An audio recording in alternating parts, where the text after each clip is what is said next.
कांगड़ा हिमाचल प्रदेश।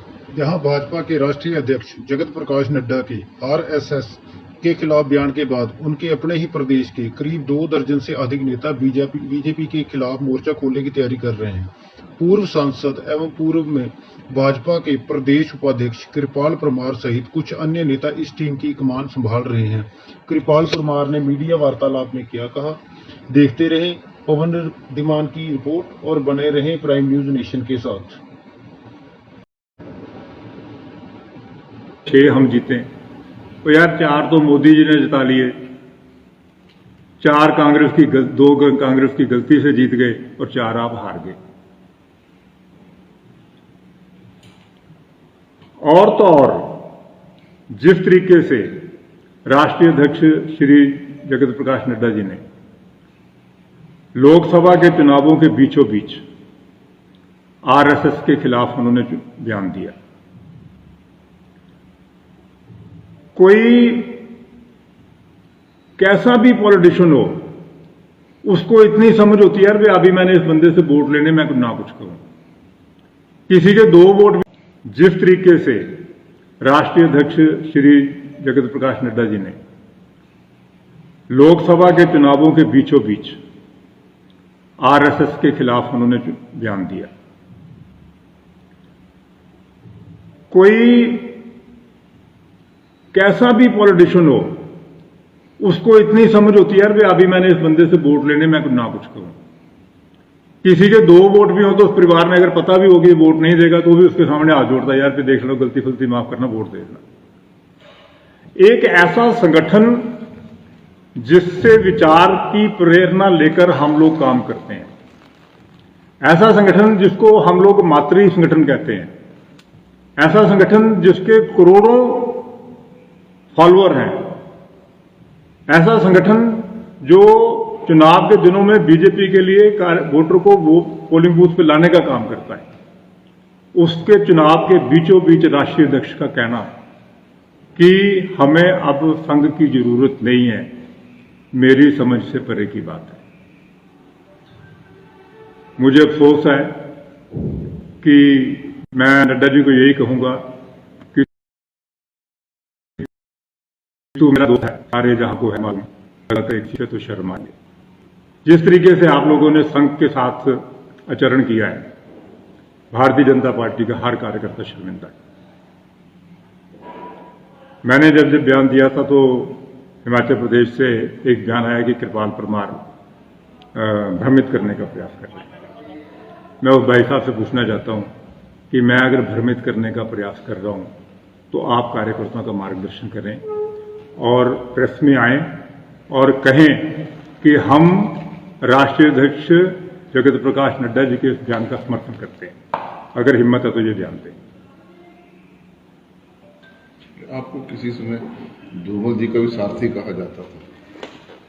मैं पार्टी का साथी हूं, पार्टी का सिपाही था मैं, और मैं आज आपके साथ कह रहा हूं कि अगर नड्डा जी मुझे बुला के कहते कि कृपाल शट अप, तुमने चुनाव नहीं लड़ना, कभी नहीं हो सकता कि मैं चुनाव लड़ता, लेकिन मेरे को जलील करते रहे और खिलाते रहे।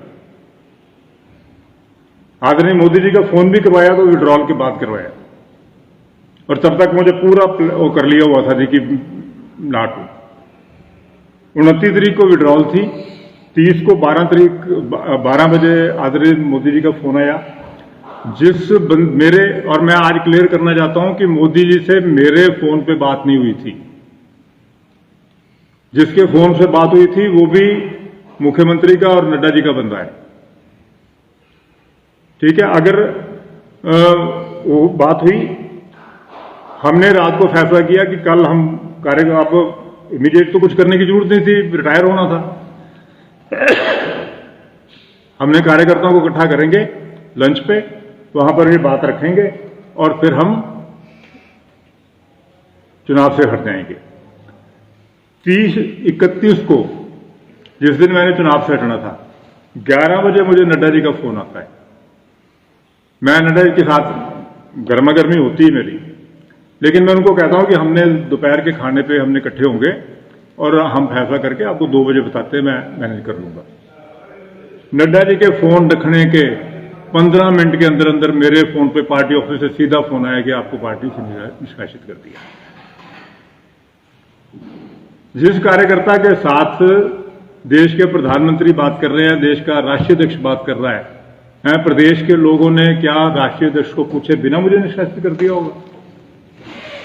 लेकिन उनके जो मंसूबा था वो कामयाब हो गया। और उस बंदे के फोन में रिकॉर्डिंग थी, आप लोगों ने वो रिकॉर्डिंग सुनी होगी। अगर मैं यहां पे बात कर रहा हूं, अगर मेरा स्पीकर ऑन होता तो वो बंदा जिसका फोन था मेरे कान से कान लगा के सुनने की कोशिश ना करता, उसको दूर सुनाई दे रहा।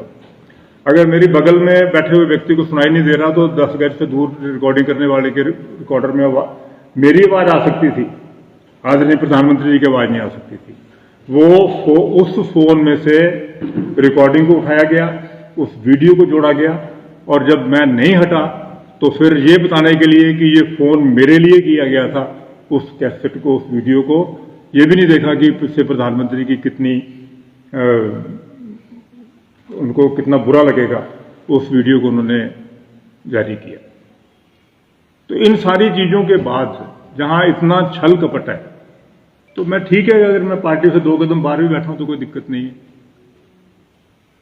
बाकी आपको कोई ऐसा क्या जो जयराम सरकार थी उसका पतन कैसे हुआ, कुछ उस पर विचार? देखो, ऐसा है कि जयराम सरकार तो वो एक एक्सीडेंट से बनी हुई सरकार थी। He was accidental chief minister. Dhumal ji हार गए, सत्ती हार गए, रणधीर शर्मा हार गए, रविंद्र रवि हार गए, तो उनका नंबर आ गया। लेकिन वो सरकार जिसको केंद्र की सरकार ने बोरियां भर भर के पोषित किया, अगर वो सरकार रिपीट नहीं हो पाई तो मुझे लगता है कि जयराम ठाकुर जी को भी अपने गिरबान में झांक के देखना चाहिए। वो दोस्तों को निपटाते रहे। मैं अंग्रेजी में फ्रेंड्स नहीं बोल रहा हूं क्योंकि फ्रेंड्स फिर 2-3 तरह के हो जाते हैं ना। दोस्तों को निपटाते रहे। कृपाल परमार को निपटाने के चक्कर में उन्होंने अपनी सरकार ही हुआ दी। और जिस तरीके का आचरण उन्होंने राज्यसभा के चुनाव के अगले दिन किया, उनकी बॉडी लैंग्वेज लग रही थी कि यहां कोई संविधान सुकून कुछ नहीं है, हमने जाके सुखविंदर सिंह को बाजू से पकड़ना और मैंने बैठ जाना जाके। अरे भैया, तुम्हारे पास 25 लोग हैं, उनके पास अभी भी 34 हैं, तो कैसे होगा? और आज अगर सुखविंदर सुक्खू जी को मैं कहना चाहता हूं कि उनको जयराम ठाकुर जी का धन्यवाद ही होना चाहिए कि उनका इस सरकार को बनाने में, सरकार को बचाने में बहुत बड़ा योगदान है। आज अगर ये सरकार चल रही है तो इसमें जयराम ठाकुर जी का बहुत बहुत धन्यवाद करना चाहिए इनको, क्योंकि इनके प्रयासों के कारण ही ये सरकार बनी, उनके कारण चल रही है। ऐसे आपको लगता है धोला जी के साथ भी ऐसा ही हुआ होगा? धोला, रमेश धोला के साथ भी ऐसा ही हुआ होगा?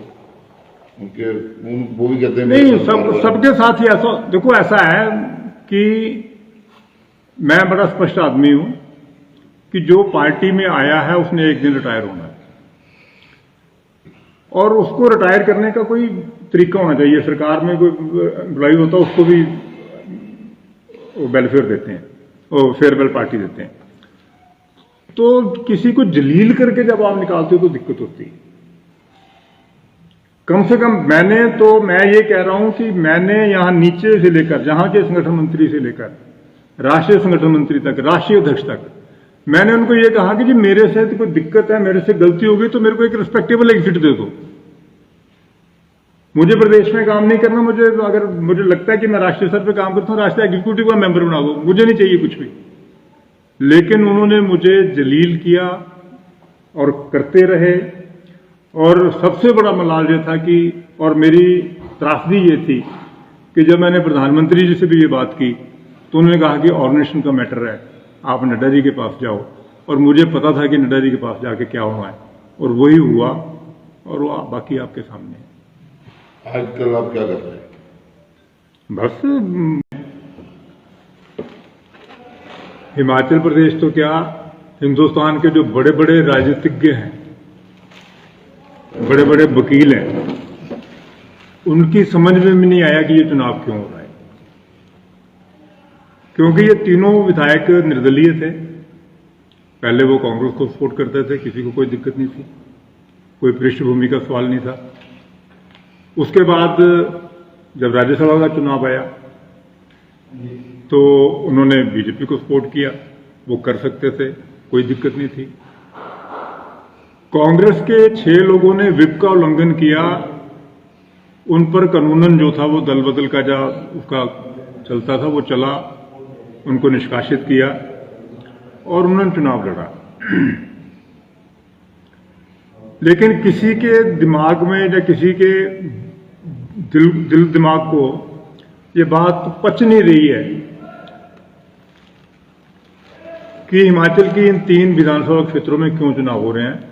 निर्दलीय थे, वो चुनाव में कहीं भी जा सकते थे और कोई दिक्कत नहीं थी। और दूसरा मेरा भी विषय ये है कि मैं 40 साल से भारतीय जनता पार्टी में एक्टिव रहा हूं। 1980 के दशक से विद्यार्थी परिषद में काम किया, फिर युवा मोर्चा में काम किया, फिर बीजेपी में काम किया। और अगर मैं ये कहूं कि पिछले 30-35 सालों से लगातार मैं किसी न किसी मुख्य पद पर रहा हूं। और जो घटनाक्रम हुआ, जो मेरे साथ हुआ, वो एक उसको षड्यंत्र की डेफिनेशन भी नहीं दी जा सकती। वो एक छल था जो मेरे साथ किया गया। अगर नड्डा जी मेरे क्लास फेलो रहे हैं, हम एक क्लास में, एक सेक्शन में, एक हॉस्टल में, एक फ्लोर में, 7 के कमरों में 4 साल रहे हैं। और वो वक्त जब हिमाचल प्रदेश विश्वविद्यालय में विद्यार्थी परिषद का काम करने का मतलब मौत भी होता था, कामरेडों के साथ इतना तगड़ा संघर्ष होता था। और जब नड्डा जी अध्यक्ष बने तो सबको मालूम है कि वोट बराबर हो गए थे। 3 राउंड में नड्डा जी 1 वोट से हार रहे थे। बिजली गई, 1 वोट मैंने निकल लिया और नड्डा जी के बराबर बराबर वोट हुए और नड्डा जी ब्रैकेटेड यूनिवर्सिटी के अध्यक्ष बने। मैं भी चुनाव लड़ रहा था, मैं हार गया था। नड्डा जी के कहने पर हमने यूनिवर्सिटी में कब्जा किया। एक इंटरव्यू में नड्डा जी कह रहे थे जी कि मैं 1 दिन के लिए वाइस चांसलर भी बना था। तो मैं उस एंकर को फोन करके पूछ रहा था, यार इनको पूछो तो सही भी बनाया किसने था। यूनिवर्सिटी कैंपस में कब्जा किया, एडमिनिस्ट्रेशन ब्लॉक में कब्जा किया और इनको मैं रजिस्ट्रार बना था, उनको वाइस चांसलर बनाया था। ये हमारे जो एजी हैं अशोक शर्मा जी, ये कंट्रोलर एग्जामिनेशन बने थे। और उसके बाद जब विद्यार्थी परिषद का ज्ञापन देते हुए नड्डा जी की राजा वीरभद्र के साथ गर्मा गर्मी हुई तो उन्होंने कहा कि इस बात का बदला लेना है। तो हमने 14 अक्टूबर 1984 को विधानसभा का सत्र, स्पेशल सत्र चल रहा था, टीएस नेगी को उस दिन वोट ऑफ नो कॉन्फिडेंस किया गया था। मैं तथ्यों के साथ बोल रहा हूं जो बोल रहा हूं।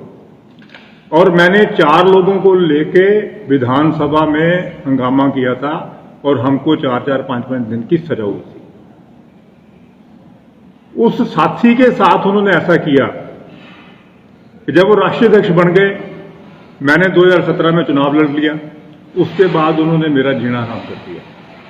चाहे जयराम ठाकुर क्या था, या वो था, या पार्टी के लोग थे, आपके यहाँ के जो स्थानीय मंत्री थे, उन्होंने भी कोई कमी नहीं रखी। कौन जी? बताऊंगा। 2017 में मुझे आदरणीय प्रधानमंत्री श्री नरेंद्र मोदी जी के इंटरवेंशन से टिकट मिला।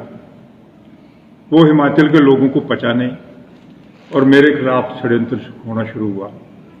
बलदेव ठाकुर को खड़ा किया गया और बलदेव ठाकुर पहले चुनाव से हटने को तैयार थे, लेकिन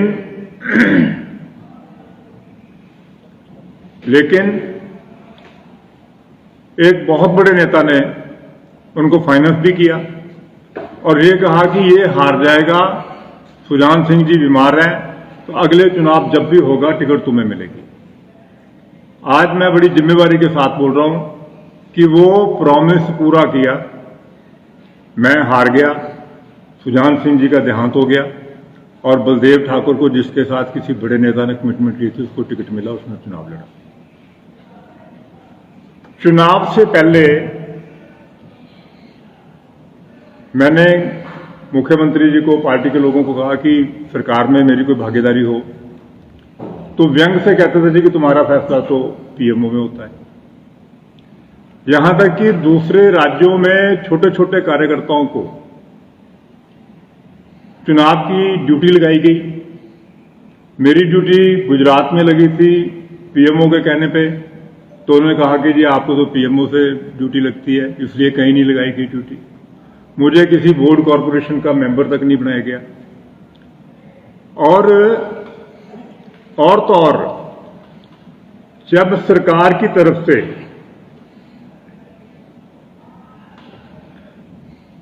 आजादी के 75 वर्ष पूरे होने पर पूरे हिमाचल प्रदेश में चुनाव कार्यक्रम हो रहे थे, जिसके बारे में बसों का, एचआरटीसी की बसों का दुरुपयोग के आरोप भी लगे थे। हर मंडल को 100 बस दी गई थी। आज मैं पूछना चाहता हूं जयराम ठाकुर जी से कि वो क्या वजह थी कि फतेहपुर में आपका विधायक नहीं था। आपने मंत्रियों के कॉन्स्टिट्यूंसी में भी बसें दी, आपने विधायकों के भी ली, आपने 67 कॉन्स्टिट्यूंसियों में प्रोग्राम में बसें दी, लेकिन फतेहपुर में आपने एक भी बस नहीं दी। जब मैंने प्रशासन को पूछा कि बसों के बारे में कैसे कैसे लगाने, तो कहते जी यहां पे बसों का कोई इंतजाम नहीं। मैंने पूछा भी क्या कारण, जी मुख्यमंत्री ने कहा कि कृपाल परमार करें। मैं सोचा रहा मेरे बूढ़े का ब्याह लग गया भी मैं करूंगा। मैंने मुख्यमंत्री जी से बात की, कहते जी कि आप सक्षम है, आप कर सकते हैं। तो मैं कही आपके मंत्री जो मोटी कमाई कर रहे हैं वो सक्षम नहीं है। मैंने कहा कोई बात नहीं, मैं कर लूंगा। मैंने विक्रम ठाकुर जी को फोन किया, आरटीओ से 100 बसें हमने अंगेज की, किराया हमने देना था। 100 बसों की लिस्ट हमारे पास है। 100 बसों की लिस्ट आरटीओ ने कहा कि इन बसों की ड्यूटी लग गई। और आप हैरान होंगे कि मुख्यमंत्री ने धर्मशाला से आना था, 11 बजे उन्होंने फतेहपुर पहुंचना था, वो 9 बजे आ गए। हमने 11 बजे की जो बाइक रैली रखी थी उसको सैबोटेज कर दिया। हमारे पास कोई चारा नहीं था। मैंने रिक्वेस्ट की कि जी आप नूरपुर बैठ जाओ, जहाँ एक पार्टी का कार्यालय वहां बैठ जाओ। नहीं, मैं फतेहपुर बैठूंगा। और फतेहपुर के मैदान में ही वो कार्यक्रम था। ये शायद 30 या 31 जुलाई की बात है, 21 की। हम मुख्यमंत्री जी के साथ बैठ गए और वहां से फोन आने शुरू हो गए कि जी हमारी बस नहीं आई, हमारी बस नहीं आई। हमारी 100 में से 90 बसें गायब हो गई। बीजेपी ने जो बसें हायर की हों, जो किराए पे हायर करनी हो, आज तक कांग्रेस के राज में भी ऐसा नहीं हुआ कि बसें गुम हो जाएं। मैंने विक्रम ठाकुर को पूछा, भाई ये क्या हो रहा है? मैं पूछता आरटीओ करता फोन। हमने ऑन द स्पॉट इंतजाम किए, कार्यकर्ताओं को बोला कि आप अपने खर्चे पे आओ, और कार्यक्रम हुआ। वो फिर भी कार्यक्रम सफल करवा दिया। और फिर भी सरकार की तरफ से बड़ी बेशर्मी के साथ डिक्लेरेशन हुई कि ये सरकारी कार्यक्रम है। मैं बोले यार सरकारी तंबू ही है, बाकी तो कख भी नहीं। यानी मुख्यमंत्री रहते हुए एक व्यक्ति ने एक अदने से कार्यकर्ता को निपटाने के लिए उन्होंने अपनी रैली को सैबोटाइज करने की कोशिश की।